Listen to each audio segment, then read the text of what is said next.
బండి రమేష్ కాంగ్రెస్ పార్టీలో ఎవరిని జాయిన్ చేయించలేకపోయారు. మొత్తం సిటీ మీద ఆ టీఆర్ఎస్ ప్రభావం ఉంది. తుమ్మల గారి రికమెండేషన్ తో మీకు టికెట్ వచ్చిందంట. నేను ఇంట్లో పడుకుంటాను, వచ్చి తుమ్మల నాగేశ్వరరావు నా గురించి చెప్పు, లేకపోతే రేపు ఇంకోళ్ళ గురించి చెప్పు అంటే అది అవ్వదమ్మా. సీఎం రేవంత్ రెడ్డిని ఒక వర్గం ఇబ్బంది పెడుతోంది అని అంటున్నారు. అది ఏ వర్గం? 25 మంది ఉన్నారమ్మా. 25 మంది పోయి ఇప్పుడు ఏం చేస్తారు? కాంగ్రెస్ పార్టీలో భట్టి, పొంగులేటి, ఉత్తమ్, కోమటిరెడ్డి, రేవంత్ రెడ్డి ఇలా కొన్ని వర్గాలు ఉన్నాయి. ఎమ్మెల్యేలు కూర్చొని మాట్లాడుకోవడం తప్పలేదమ్మా. ప్రజారాజ్యం, టీడీపీ, బీఆర్ఎస్, ఇప్పుడు కాంగ్రెస్.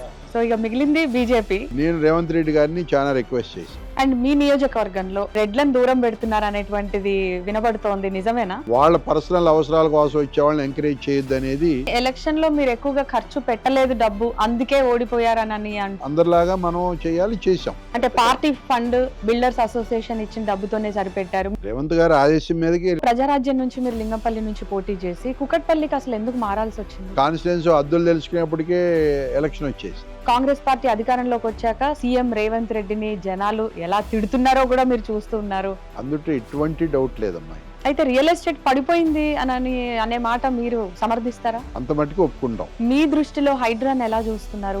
నేను కామెంట్ చేయనమ్మా. కేసీఆర్ పుట్టినరోజు సందర్భంగా కాన్స్టిట్యున్సీలో కేసీఆర్ ఫ్లెక్సీ కనపడొద్దని ఆర్డర్స్ ఇచ్చారంట. బిల్డప్ చేయాలని ఆలోచన తప్పితే ఈ పిచ్చి పిచ్చి పోస్టర్లు వీటి మీద ఈ రాజకీయం ఏంటమ్మా? కేసీఆర్ గురించి మీ మాటల్లో. తెలంగాణ రాష్ట్రాన్ని పూర్తిగా ఔపాసన పట్టిన వ్యక్తి రేవంత్ రెడ్డి చిక్కడు దొరకడు.